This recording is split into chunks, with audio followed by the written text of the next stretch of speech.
ठीक है, आपका क्वेश्चन कर रहे थे ये सिंगल नंबर वाला, और इसको मैं फोर लूप से करा रहा था। हम्म इस क्वेश्चन में क्या दिक्कत आ रही थी कि अगर एक बारी भी वो नंबर है, वो मैं चेक कैसे करता।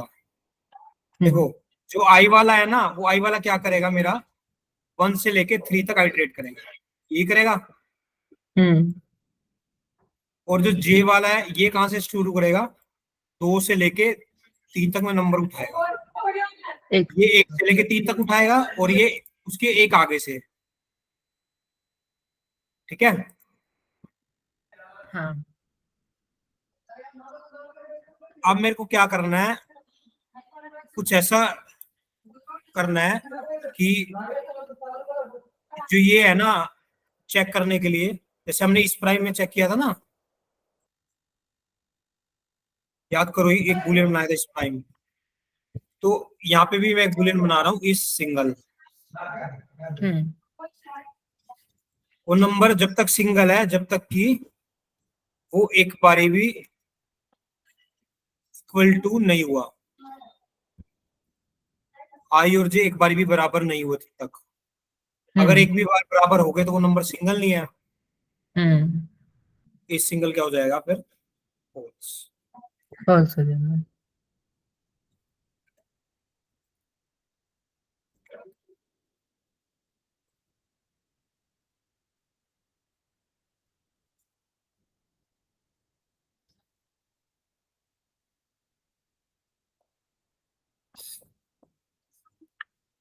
आई लुक एंड जे।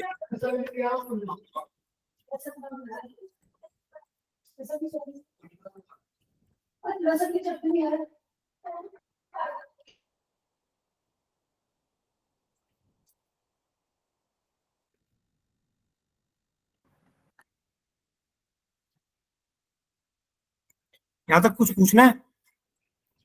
नहीं नहीं।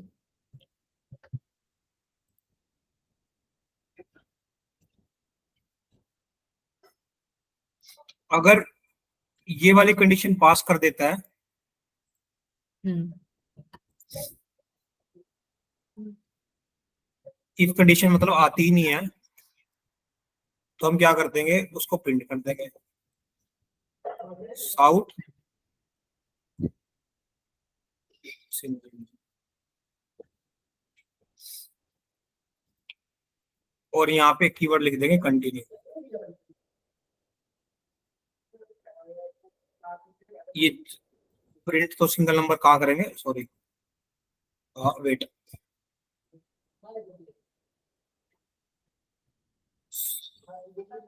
प्रिंट ये नहीं करेंगे, प्रिंट आई करेंगे एक्चुअली, साउथ आई।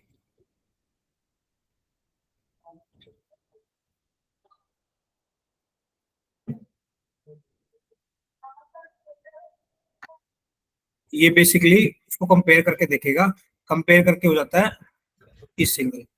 प्रिंट कब करेंगे, कब नंबर क्या है, इफ ये सिंगल नंबर है तो इसको प्रिंट करेंगे। ट्राई करें इसको अब। हम्म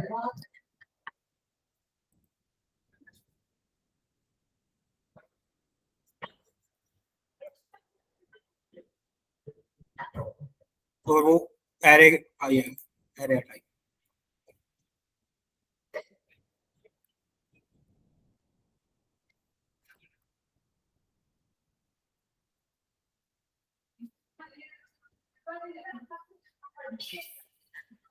सिंगल नंबर एक ही होगा या मल्टीपल भी हो सकते हैं,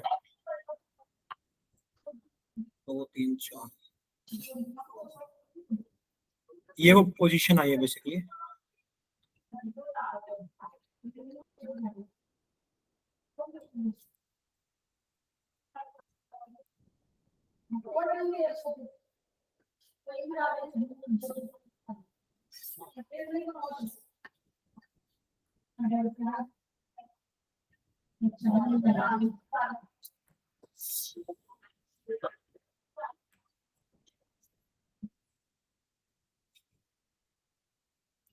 एक कंडीशन और लगानी पड़ेगी, I is not equal to जे।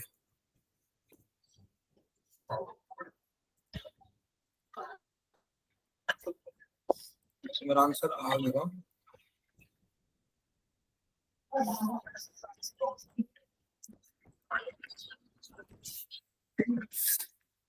ये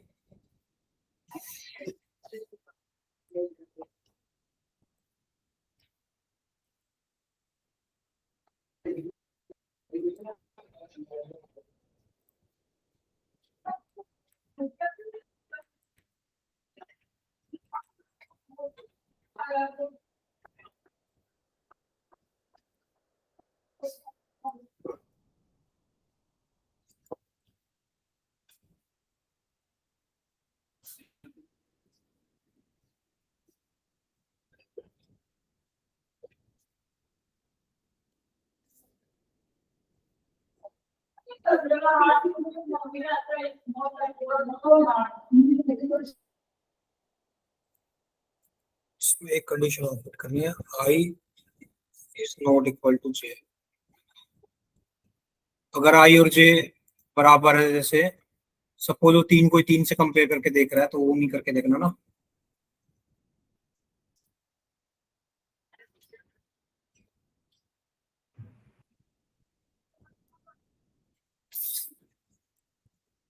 ठीक है शीतल, ये समझ में आया मैंने ये क्यों किया है?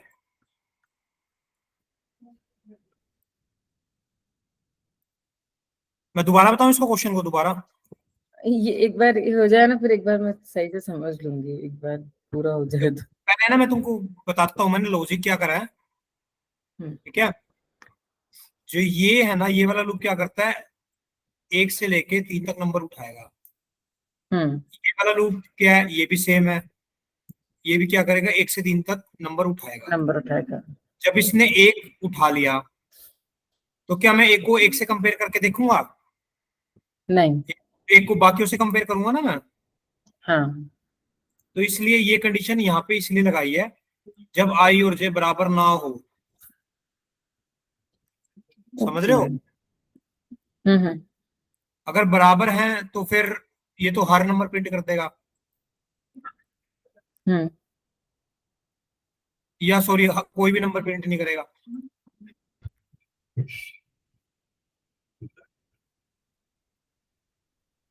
देखो कोई भी नंबर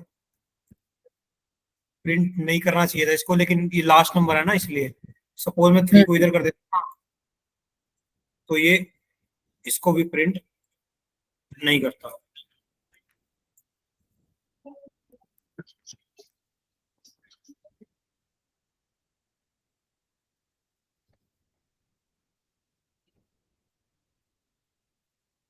आप चाहो तो इस -1 को भी आप हटा सकते हो।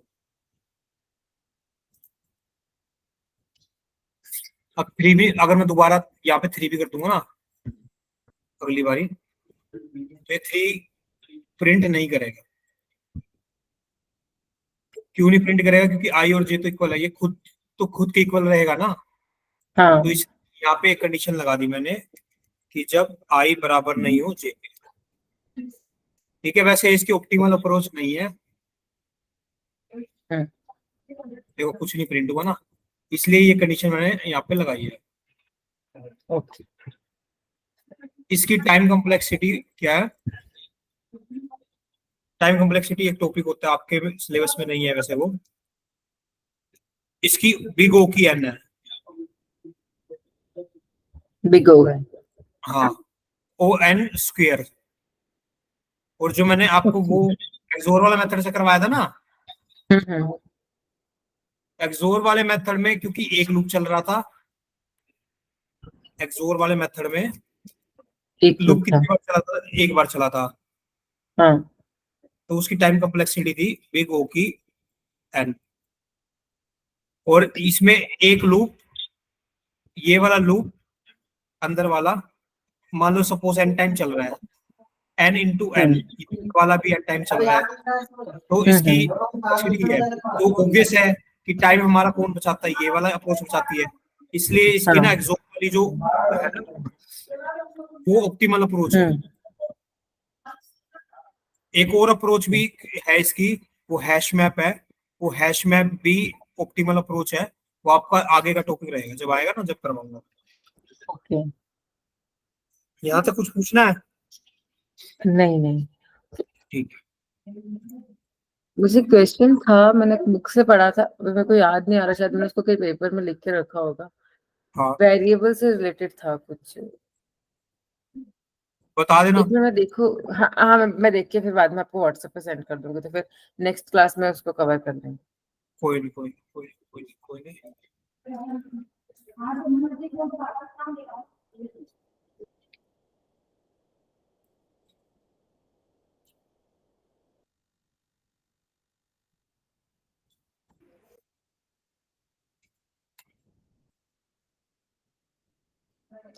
आपको एसक्यूएल आती है ना?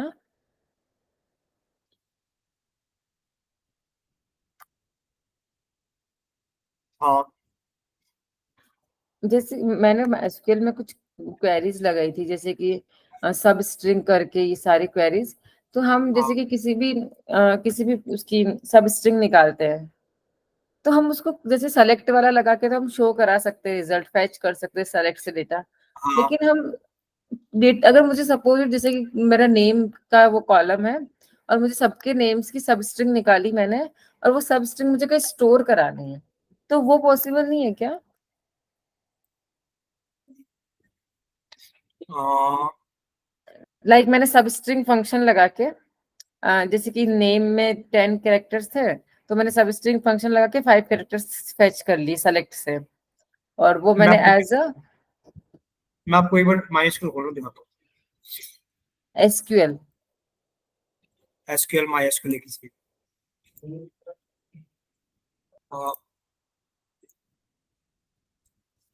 सपोज ये मेरा टेबल है। हम्म। ठीक है, इसमें आपका क्वेश्चन ये है कि कस्टमर नेम आपको सब स्ट्रिंग बनाना है। सपोज ये स्टीव है, हाँ, तो आप क्या कर रहे हो, सब स्ट्रिंग लगा रहे हो। सब स्ट्रिंग लगा दी।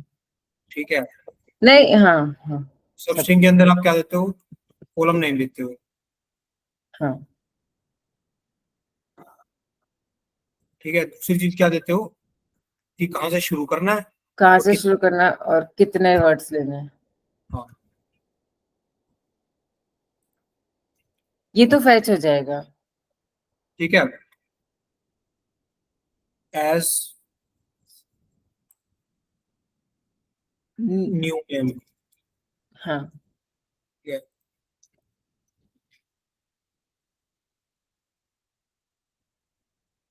और ये ना स्पेस नहीं समझता ना, हम्म। तो ये आ गया। ये क्वेश्चन था ये तो अपना। आ गया, ये तो आ गया, ये तो मेरे को आ गया। मेरे को है कि अब अगर हमको इसको कहीं और स्टोर कराना हो तो हम क्या करेंगे? लाइक ये तो चलो फैच हो गया, डेटा को एनालिसिस करने के लिए हमने ये कर लिया, हमने फंक्शंस लगा दिए सारे इसके कि लिए सब एक स्टोर्ड प्रोसीजर है। स्टोर्ड प्रोसीजर के अंदर आप कर सकते हो, आप व्यूज बना सकते हो। जैसे सपोज मेरे को ये व्यू बनाना है, ये आपको टेबल में ही स्टोर करवाना है। हाँ, मतलब टेबल में या नई टेबल में कहीं भी स्टोर करवाना है मुझे, मतलब ये तो चलो फैच हो गया, सेलेक्ट से फैच कर लिया ना डेटा, बना भी दी सब स्ट्रिंग, सारे फंक्शंस भी लगा दिए मैंने। अगर मैं कोई डेटा का स्टोर करवाना है नई टेबल बना के, इसी टेबल में नया कॉलम बना के, तो फिर मैं कैसे करूँ? तो इसके लिए ना क्या है, एक कमांड है, आपने पढ़ी भी होगी। Alter table, table name. Table name जैसे सपोज मेरे केस में कस्टमर्स है। ठीक है, ये ऐड, तो ऐड कराने के लिए, हाँ, एक कॉलम ऐड हो ब्लैंक जाए। कॉलम ऐड हो जाएगा ना, हम्म। Suppose name. ठीक है, वार हम्म। कैर, ये डाटा टाइप, ये कॉलम क्रिएट हो गया। हाँ, ये अब तो हो उसके अंदर गया। वैल्यू अपडेट करने के लिए क्या करेंगे, अपडेट हम्म। कस्टमर्स। ठीक है, सेट नेम, जो कॉलम का नाम है नेम, और हाँ, यहाँ पे वो फॉर्मूला लिख देना। एक बार करना। मेरे मेरे आ नहीं रहा एक्चुअली, वो हाँ मीनिंग कोई गलत है नहीं सब कोई स्ट्रिंग की। नहीं कोई नहीं कोई नहीं, कोई नहीं, करते हैं। Contact first name 2 to 4। ठीक है, ये गलत है सब स्ट्रिंग की। सबस्ट्रिंग। ठीक है, हम्म। सिर्फ ये क्वेरी रन कर रहा हूँ, तो मैं इसको सिलेक्ट करके, अच्छा मेरे को दोनों ही रन करनी है, अल्टर टेबल भी हम्म। करनी है। नेम की जगह ना मैं थोड़ा अंडरस्टैंडेबल सा नेम लग देता हूँ, बोलने लग जाता हूँ, क्योंकि ना नेम कीवर्ड भी है ना, तो वो सही नहीं रहता।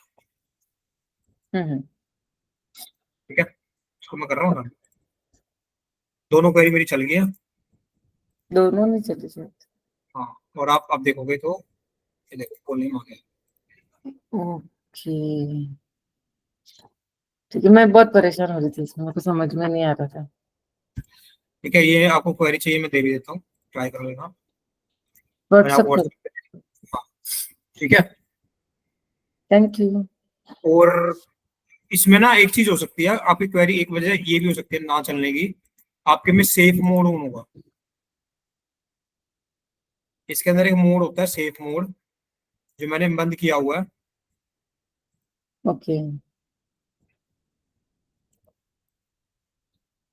ये यहाँ आपने पे कहाँ से सीखा एसक्यूएल? मैंने मैंने 4 जगह से सीखा है। Okay okay. सबसे बेस मैंने कोडिंग निंजा से बनाया था। ठीक है, ठीक है। उसके बाद मेरे को माई एसक्यूएल सर्वर की जरूरत पड़ी। एसक्यूएल सर्वर मैंने एडोरेका से सीखा था। ठीक है, ओके जावा वाला भी मैंने एडोरेका से सीखा था। और ओके जो एडवांस क्वेरीज है वो मैंने जीरो टू मास्टर की सीखी थी। ओके तो ये सेफ मोड ना ऑफ होना चाहिए।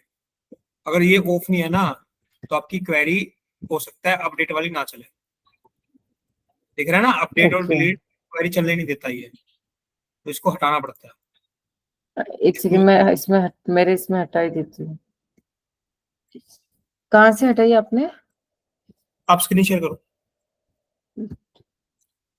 मैं पहले वो ऑन कर देती हूँ। Excuse me।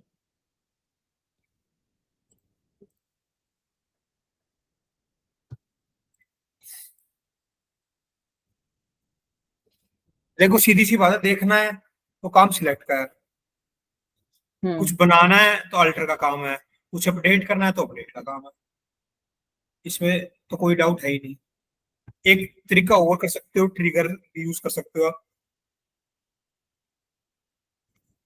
एसक्यूएल सर्वर में कर रहे हो आप, हाँ, एसक्यूएल सर्वर में देखना पड़ेगा मेरे को भी। एक बार करके देखना एक हो रहा मैं, है अपडेट। आपने कैरी क्वेरी भेजी ना मेरे को? हाँ, मेरे को हमने भेज दी साथ में। आप कहाँ से सीख रहे हो माई एसक्यूएल सर्वर? ये W3 स्कूल, मतलब देख रही हूँ मैं चीजें में, और मेरे क्या कोर्स में है ना, तो मैं क्वेश्चंस का प्रैक्टिस भी कर रही हूँ। जैसे टॉपिक तो ये जो वो आपको दिखाया था ना, उसमें मैंने DBMS का आप कोर्स। ना इसके लिए ना बहुत बढ़िया वेबसाइट है, एस प्रोग्रामिंग एज, मैं आपको लिख के भी दे रहा हूँ। एसक्यूएल के लिए सबसे बेस्ट वही है। ओके इसके अंदर फ्री कोर्स भी है। ठीक है, मैंने लिंक दे दिया आपको। और ये ना अलग अलग डाटाबेस के लिए अलग अलग तरीके से बताता है। ओके। ये वाला किया था ना हमने अभी। हाँ, सॉरी, मेरे को आपका प्रोग्राम। नाम नहीं पता था स्टार्ट में, तो मैंने ऐसे ही सेव किया था। अगर आपको इसकी पीपीटी चाहिए तो मैं पीपीटी भी दे सकता हूँ। हाँ हाँ, PPT दे दीजिए, वो ज्यादा हेल्पफुल भी रहेगी। एक्चुअली मेरा ये पूरा टॉपिक ही है एक, तो मेरे को पता है, इसलिए। मैंने देखा हुआ आपका सिलेबस में, बताने की जरूरत ही नहीं है। हाँ, आपने कस्टमर से की, मेरी कस्टमर बनी से। एक एक एक चीज मैं बता नहीं सकता ना आपको, मैं दिखाता वो चीज कि आपके सिलेबस का मैं कैसे मिसयूज कर रहा हूँ। कैसे? कभी आपको आपका जब एग्जाम आ जाएगा ना पास में, जब बताऊंगा। अरे बट अभी बता, मेरे को फायदा हो जाएगा। नहीं, कोई फायदा नहीं होगा उससे। आप फायदा तो अभी बताता ना। फिर मुझे इसका एग्जीक्यूट करती हूँ। क्या दिक्कत होगी? Alter table customer one add column, where के कस्टमर वन सेट कॉलम। मैंने कस्टमर, अच्छा मैंने मुझे। बल्कि आपको कहा भी था कि अगर आपको एसक्यूएल करना है, पहले मैं एसक्यूएल भी करा सकता हूँ। हाँ, पर वो हमारे उसमें नहीं है ना एक्चुअली। आप सिलेबस में है, मैंने बोला तो था। अच्छा अच्छा, हाँ। अभी इसको क्या हो गया? बट मतलब एक सेकेंड, सिलेबस खोल लेती हूँ। आपके पास है ना सिलेबस? आरपीएससी वाला? एक मिनट। हाँ, उसमें तो है एसक्यूएल। एक सेकंड में खोल लो।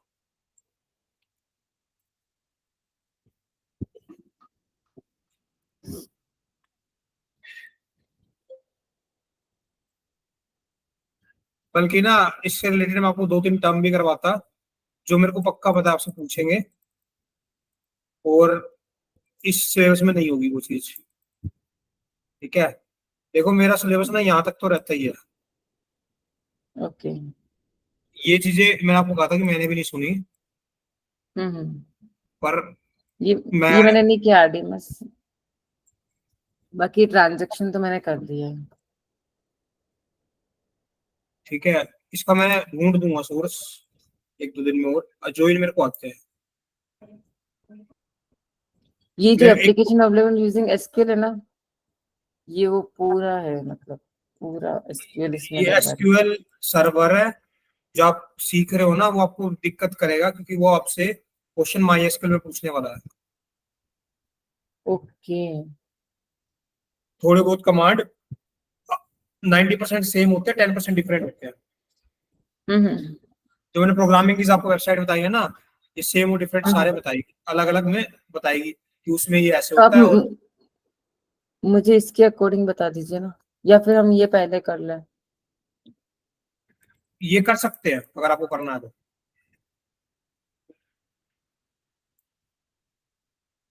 हाँ, तो ये कर लेते हैं, या तो फिर पहले जैसे एरे वगैरह ये मैं बुक से पढ़ रही हूँ, जितने मेरे वो मतलब जितने अरे अभी तक आपका के हो भी टॉपिक गया, है। आपका अरे हो भी गया है ऑलमोस्ट। हाँ, तो फिर वो कर लेते हैं। मतलब वो हो गया, तो जितने में एरे और जो बाकी के टॉपिक्स बचे हैं जो हमने कर लिए, वो मैं बुक से भी पढ़ रही हूँ। तो बुक से भी मेरा डेटा टाइप और यही चीजें कंप्लीट हुई है, तो जब तक वो कोई चीजें नहीं, बुक से अभी कंप्लीट होगी तब फिलहाल तक ये। आज तो करो, मैं आपको 1-2 दिन में सोच के आपको इसके लिए अलग से टाइम देता ओके। हूँ। मे बी एक स्टूडेंट मेरे को और कह रही थी, उसको भी सीखना था माई एसक्यूएल, तो मैं आप दोनों को सैटरडे संडे अगर दे सकूंगा टाइम। ओके। ओके। ठीक है, तो ऐसा भी हम्म। पॉसिबल है, अब दोनों का हो ओके। जाएगा। ये इस पर इसमें लिखा हुआ एसक्यूएल है वो माई एसक्यूएल, मेरे को ये चीज समझ में नहीं आ रही है। देखो क्या है एसक्यूएल, क्या है, एक आरडीबीएमएस डाटाबेस है, मैं आपको दिखा देता हाँ। हूँ।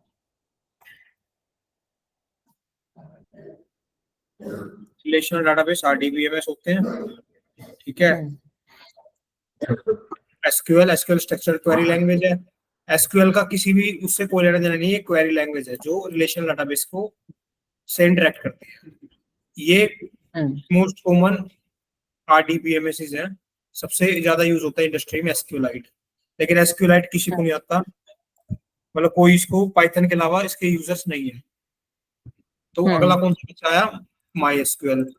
माई एसक्यूएल हम्म। सबसे बेस है, पोस्टग्रे थोड़ा एडवांस है, ओके। ओरेकल और एसक्यूएल सर्वर है ये, आप इसमें कर रहे हो, माई एसक्यूएल सर्वर में कर रहे हो। ओके। तो इसके और इसके कमांड 90% तो सेम है, लेकिन हम्म। 10% डिफरेंट। ओके। तो आपके सिलेबस के अकॉर्डिंग मेरे को तो लगता है माई एसक्यूएल से पूछेंगे वो। हाँ, मतलब पता नहीं, अब मेरे को तो एसक्यूएल लगा, तो मैंने इसलिए एसक्यूएल सर्वर कर लिया। तो ये है वो माई एसक्यूएल ही है। अरे वैसे ज्यादा डिफरेंस नहीं है, छोटा मोटा 1-2 चीजों का डिफरेंस है, ओके।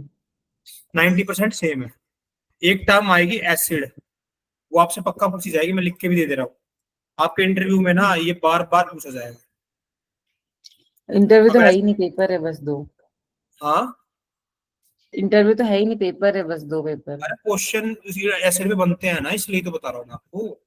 हाँ हाँ। एसिड पे 4 क्वेश्चन तो इनके वही हो गए, टर्म ही होगी। हम्म। तो एसिड पूछा जा सकता है, मैंने आपको लिख दिया व्हाट्सएप पे, ये हाँ। इंपॉर्टेंट टॉपिक रहेगा।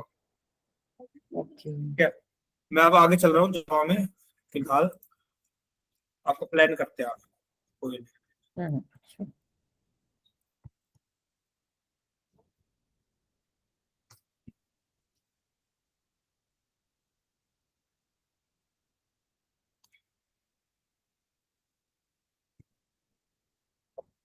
ठीक है, आपने एरे कर चुके हो। ठीक है, पहले एरे का डाटा टाइप लिखते हैं, फिर सिंबल और इसको क्रिएट करते हैं। अब टाइप्स हो गए, हमारे पास दो टाइप के एरे होते हैं, एक सिंगल डायमेंशन और एक मल्टी डायमेंशन। अभी तक हमने कौन सी करी है? Single dimension. Single dimension. इसके अंदर वैल्यू आप डालते हो और उसके अंदर क्या होता है? इंडेक्स होता है। 0 से लेके और 11 तक का इंडेक्स है, जिसकी 12 की लेंथ है अगर तो। ठीक है, सेम वे में मल्टी डायमेंशन है। मल्टी डायमेंशन कैसे काम करती है? एक्स और वाई एक्सिस में। तो सपोज आपने 5x5 की एरे बनाई, तो 0 to 4 इंडेक्स यहाँ, 0 to 4 इंडेक्स यहाँ, और आप इसके अंदर कुछ भी स्टोर कर सकते हो। ठीक है, सिंगल एरे आपने यूज कर लिया, ये बिल्ड कर लिया है। मल्टी डायमेंशन कैसे डिक्लेयर कर सकते हो आप? इसके अंदर आप डाल के 2 3 3 2 कि आप भाई 5x5 की एरे बना रहे हो, तो 5x5 यहाँ पे आप डाल सकते हैं। ठीक है, एक क्वेश्चन मैंने आपको बताया था कि एरे का साइज फिक्स है। हाँ। अब ये पूछ रहा है कि मैक्सिमम कितना स्पेस ले सकता है ये। तो एक इंटीजर में होते हैं 4 बाइट, तो 5x5 25 इंटीजर में कितना होंगे? 100। तो बेसिकली एरे क्या है? एक इंटीजर एरे का एक इंडेक्स 4 बाइट का है। तो अगर 25 मेरे पास इंडेक्स अवेलेबल है, तो 25 बाइट हो जाएंगे ना, सॉरी 100 बाइट्स हो जाएंगे ना। 25 इंटीजर है और 100 बाइट्स हो जाएंगे। तो ये भी एक क्वेश्चन पूछा जा सकता है, क्या हम मल्टी डायमेंशन एरे को सिंगल डायमेंशन एरे की तरह यूज कर सकते हैं? बिल्कुल कर सकते हैं। जैसे फॉर एग्जांपल, ये कोड मेरे को ये वाला चाहिए। मैं एक बार वो सारे गो थ्रू करूंगी उससे करके।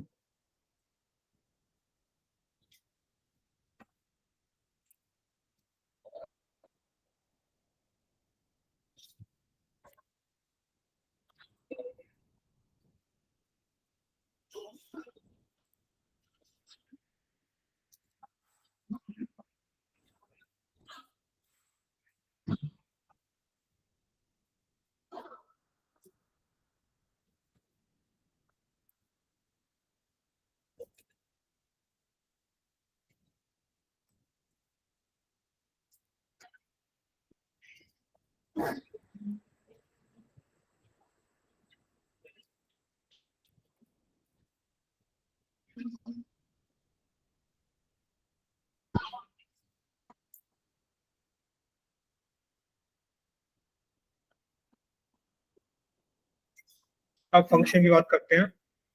फंक्शन में आपके क्रिएट करवाए थे, ये इनबिल्ट फंक्शन है, एब्सोल्यूट, स्क्वायर रूट और स्क्वायर। मैं आपको फंक्शन अच्छे से बताए थे। इसका कोई एग्जांपल बढ़िया सा दोबारा से कोई निकालते हैं। हाँ, ये फंक्शन कैसे काम करते हैं? जब आप फंक्शन क्रिएट कर लेते हो ना, तो वो कोई मेमोरी नहीं लेते। ठीक है, फंक्शन यूज करने पे मेमोरी लेते हैं। जैसे सपोज इसने ऑब्जेक्ट, हाँ, जैसे इसने ऑब्जेक्ट क्रिएट किया, तो स्टैक मेमोरी में वो चला गया।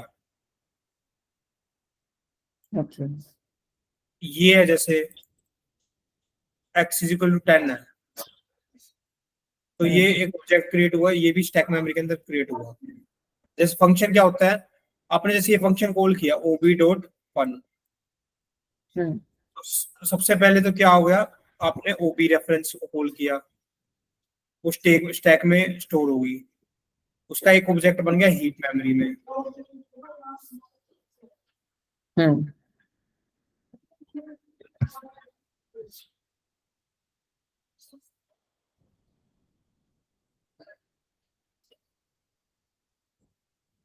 जैसे सपोज हमने कोई वेरिएबल बनाया, तो सबसे ऊपर क्या मेन क्लास थी, मेन क्लास के ऊपर कौन सा वेरिएबल बन जाएगा? x =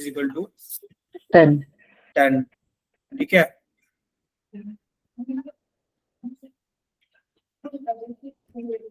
जब ये x इक्वल टू 10 यूज हो गया तो स्टैक मेमोरी में से हट गया, वैसे ही फिर मेन फंक्शन भी क्या हो गया आपका स्टैक मेमोरी में से हट गया। अब फंक्शन कैसे काम करता है दोबारा देखो। हम्म जैसे आपने ये फंक्शन बनाया है यहाँ पे स्क्वेयर करने के लिए, ठीक है, हम्म तो आपने इनपुट लिया तो स्टैक मेमोरी में स्टोर हो गया n।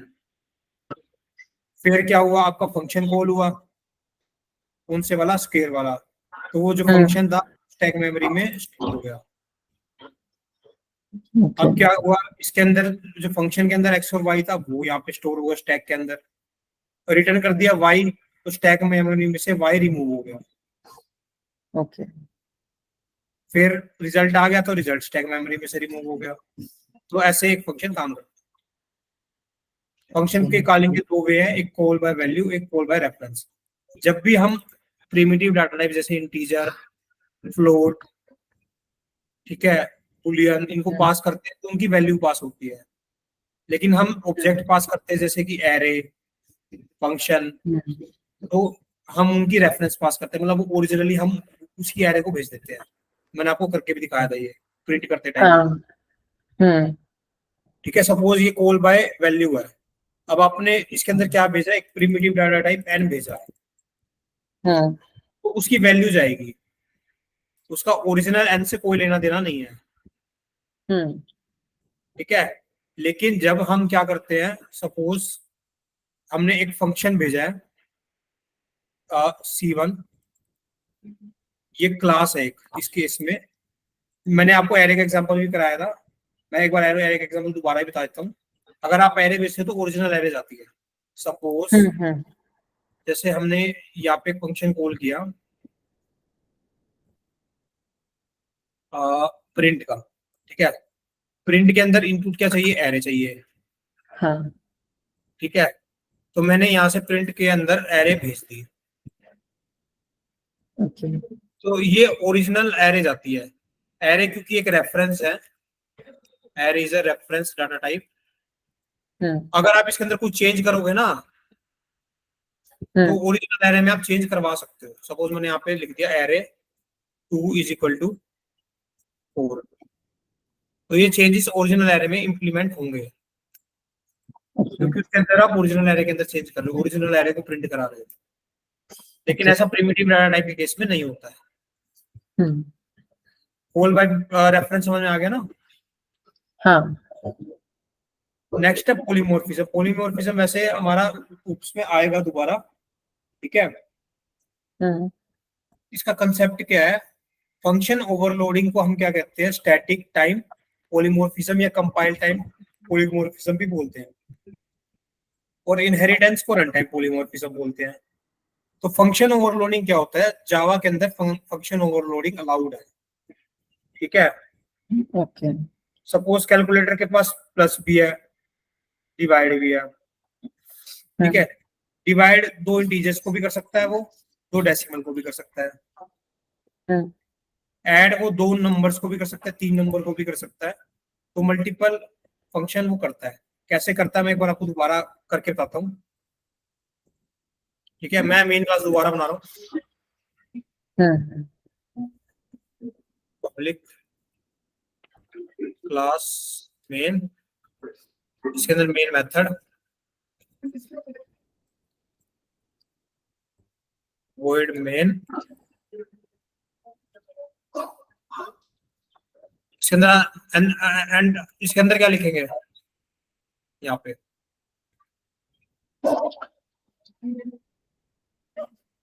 स्ट्रिंग स्ट्रिंग को माय आरजीएस और वो ब्रैकेट्स नहीं कोमा नहीं है, ब्रैकेट्स स्ट्रिंग की स्ट्रिंग एरे दे रहे हैं हम, जिसका वेरिएबल का नाम है आर्ग्स, आर ठीक है। क्या पास कर रहे हैं यहाँ पे, स्ट्रिंग एरे पास कर रहे हैं, हम्म ठीक है। ये आपके मतलब आपके लिए इंपॉर्टेंट है ये चीज, ये ध्यान रखना।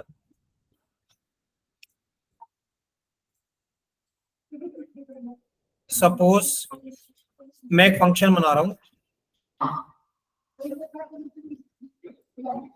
पब्लिक स्टैटिक, ठीक है, इंट एडिशन, ठीक है। मैं यहाँ पे दे रहा हूँ इंट x। जब भी कोई मेरे को एक नंबर देगा ना, मैं क्या कर दूंगा, उसको कर दूंगा 2 + x। सेम फंक्शन बना रहा हूं मैं। अब की बार मैं क्या कर रहा हूँ, इसमें 2 इनपुट ले रहा हूँ, इंट y। तो मैं क्या कर दूँ, x + y कर दूंगा। तीसरा, अगर मेरे को कोई 3 इनपुट दे रहा है, ठीक है, x + y + z।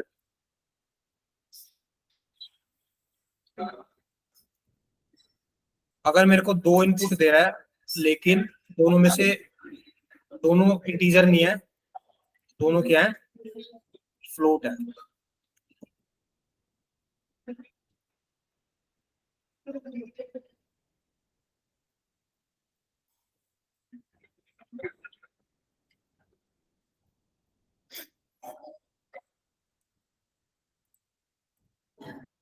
ठीक है, अब मैं फंक्शन कॉल कर रहा हूँ एडिशन।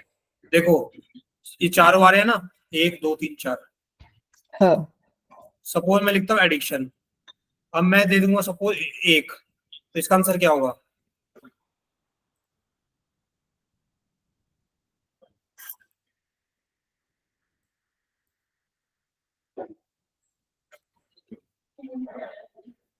पता नहीं, सारे चल जाएंगे मे भी।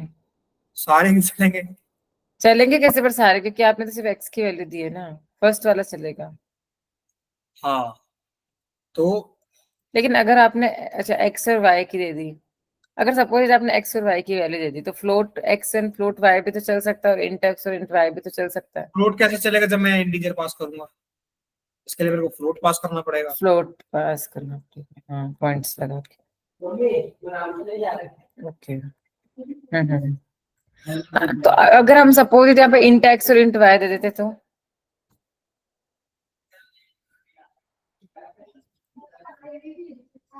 ये जो यहाँ लास्ट वाला है ना, यहाँ लास्ट वाले में जो फोर्थ वाला एडिशन है ना, क्या, जहाँ पे आपने float X and float why they रखा है ना, फोर्थ वाला एडिशन में, हाँ, अगर हम यहाँ पे फ्लोट की जगह पे इंट कर दे तो, और देन हम वैल्यूज दे एक्स एंड वाई की, तो फिर तो ये ऊपर आप वाला कोई चलेगा। भी, सुनो सुनो सुनो, यही एक एरर है। क्या एरर है, आप वो 2 फंक्शन ओवरलोड नहीं कर सकते जिसके इनपुट भी सेम है और जिसका रिटर्न टाइप भी सेम है। ये तो रिटर्न टाइप डिफरेंट होगा। ओके। लेकिन सेम पैरामीटर का आप फंक्शन क्रिएट कर ही नहीं सकते। ओके। एक तो अलग होगा ही होगा। ठीक है। ठीक है, तो हम्म। ये काम करता है, इस चीज को, इस प्रोसेस को क्या बोलते हैं, फंक्शन ओवरलोड। ये जावा में है, C++ में है, पाइथन में ये नहीं होता है। ठीक है। पाइथन में ये नहीं होता है। हम्म।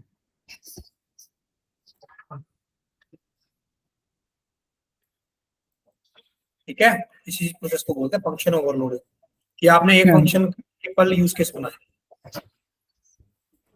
ओके।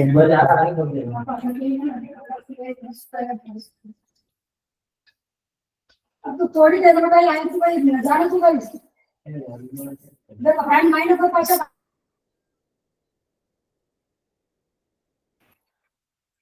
ये मैं आपको नोट दे रहा हूँ।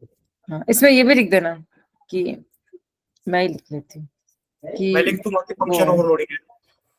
नहीं नहीं, वो कि मतलब अगर सेम से मगर मैं वो रिटर्न टाइप अलग देना पड़ेगा या फिर वैल्यूज अलग देना पड़ेगा। वो आपको जो मैं पीडीएफ दूंगा ना, ये पीडीएफ के अंदर मेंशन है। अच्छा, मेंशन है, ठीक है। ठीक है, पूरा बताया है इसमें। देखो कि या तो आप मेथड सेम यूज करोगे, ठीक है, अगर आप हाँ। डिफरेंट रिटर्न लोगे तो आप रिटर्न ये पैरामीटर डिफरेंट ले सकते हैं। ठीक है, ओके। लेकिन आप सेम पैरामीटर के, अगर मेथड नेम सेम है और आर्ग्यूमेंट भी सेम है, तो ऐसा पॉसिबल नहीं है। ओके। ठीक है, ये चीज आपको पीडीएफ के अंदर मिलेगी, पीडीएफ भी मैं आपको दूंगा। ठीक है। एक तो मेरा कोड है, एक पीडीएफ का कोड है, वो दोनों आपको मिल जाएंगे। ठीक।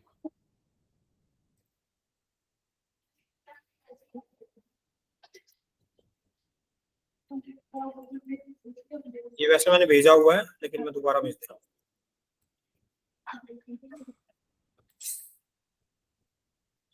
हाँ भेज दिया।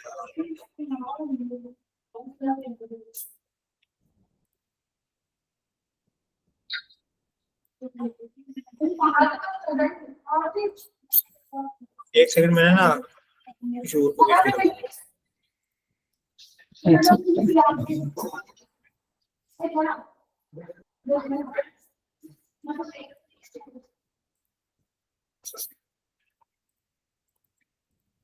पीडीएफ दे रहा हूँ, एक सेकंड। हम्म।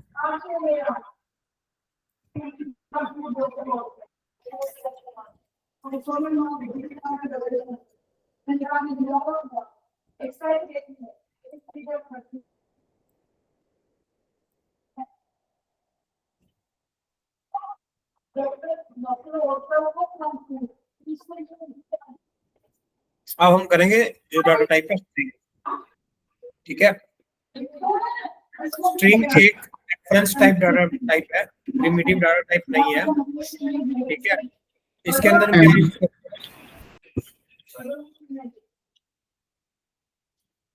मल्टीपल कैरेक्टर्स हम इसके अंदर स्टोर करवा सकते हैं। तो ये एक आप डेटा देख, टाइप है, स्ट्रिंग एक डेटा टाइप है। हाँ स्ट्रिंग एक डाटा टाइप, पर मैंने पढ़ा बुक से तो उसमें तो आ ही नहीं रहा था डेटा टाइप में स्ट्रिंग ऑप्शन में। क्योंकि स्ट्रिंग बाद में करवाता है वो नॉन प्रिमिटिव, वो जो बुक है ना आपकी, पहले वो प्रिमिटिव डाटा टाइप पढ़वाती है। अब स्ट्रिंग क्या है कि नॉन प्रिमिटिव डाटा टाइप है। हाँ हाँ। तो जब आप नॉन प्रिमिटिव डाटा टाइप्स आएंगे ना बुक में, तब आप पढ़ोगे उसको। Okay okay. ठीक है, हाँ। तो सबसे पहले स्ट्रिंग क्रिएट करते हैं। कैसे क्रिएट कर सकते हैं, ये मैं डिलीट कर दे रहा हूँ। स्ट्रिंग को डिक्लेयर करने के लिए आप क्या कर सकते हैं, स्ट्रिंग यहाँ पे वेरिएबल नेम सपोज यहाँ पे रख दिया x। न्यू कीवर्ड आपको पता है, नहीं पता तो कंस्ट्रक्टर में अच्छे से पता लग जाएगा। ठीक है, स्ट्रिंग y आप चाहो डायरेक्टली भी लिख सकते हो। ठीक है, आप चाहो तो ब्लैंक स्ट्रिंग भी क्रिएट कर सकते हो।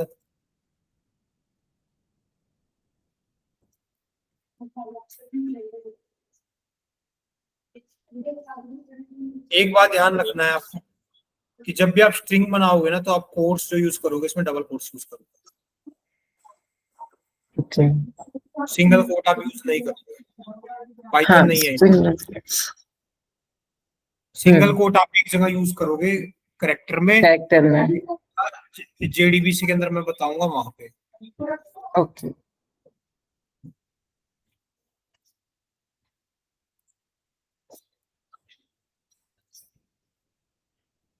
ठीक है, आप ब्लैंक स्ट्रिंग ऐसे भी क्रिएट कर सकते हो न्यू कीवर्ड के साथ।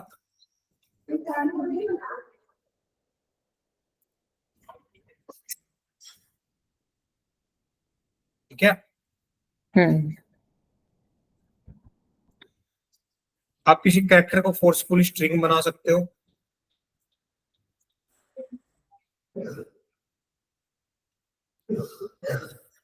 टाइप कास्ट करके,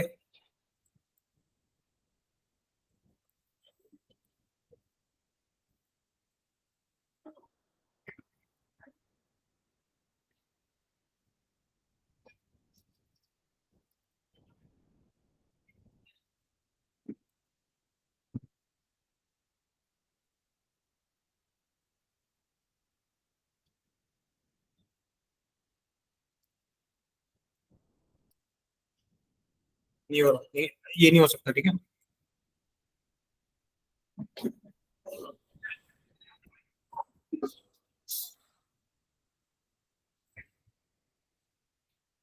दो स्ट्रिंग को आप कॉनकैट कर सकते हो, जोड़ सकते हो प्लस प्लस करके। जैसे सपोज मैंने स्ट्रिंग न्यू बनाई, तो इसके अंदर मैं a प्लस बी कर सकता हूँ। हाँ, 2 स्ट्रिंग्स को कॉन्कैटेनेट कर सकते हैं। ठीक है, तो अगर इसकी वैल्यू प्रिंट करूंगा,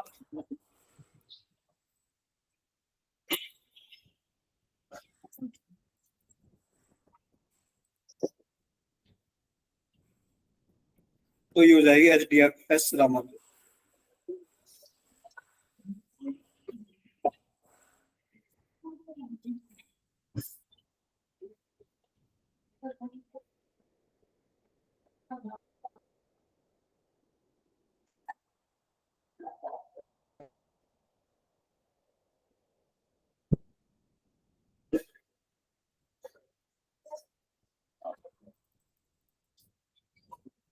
क्या चले आगे?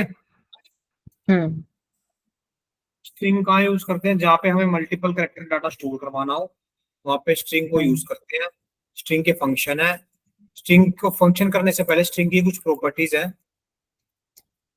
स्ट्रिंग की लेंथ फिक्स है। String okay. इम्यूटेबल है। एक स्ट्रिंग आपने बना दी, आप उसको चेंज नहीं कर सकते। जैसे एरे के किसी इंडेक्स को आप चेंज कर सकते हो ना, एरे म्यूटेबल नहीं। is mutable but string is immutable। आप पूरी की पूरी स्ट्रिंग चेंज कर सकते हो, क्योंकि आप इसका असाइनमेंट चेंज कर सकते हो। सपोज ओ के अंदर मैं नई वैल्यू स्टोर कर सकता हूँ, लेकिन अगर मैं चाहूँ किसी पर्टिकुलर इंडेक्स पर इसकी वैल्यू चेंज करूँ, तो वो पॉसिबल नहीं है। ओके। ये कह रहा था। ठीक है। उसके बाद function length, caret, concat। Suppose ये ये कल सारे ये कल करेंगे। मेरा सारा कल मिक्स हो जाएगा। हाँ, क्योंकि मेरे को पढ़ना पड़ेगा ना ये सारा एक बार में, आज पढ़ हम लूंगी वरना फिर एक मेरे भी बाद टॉपिक में डाउट। नहीं, चलो मुझे कोई नहीं। एरे करना पूरा है। अच्छा कोई मैं यही सोची ठीक थी है। एरे खत्म हो तो फिर वो करूँ।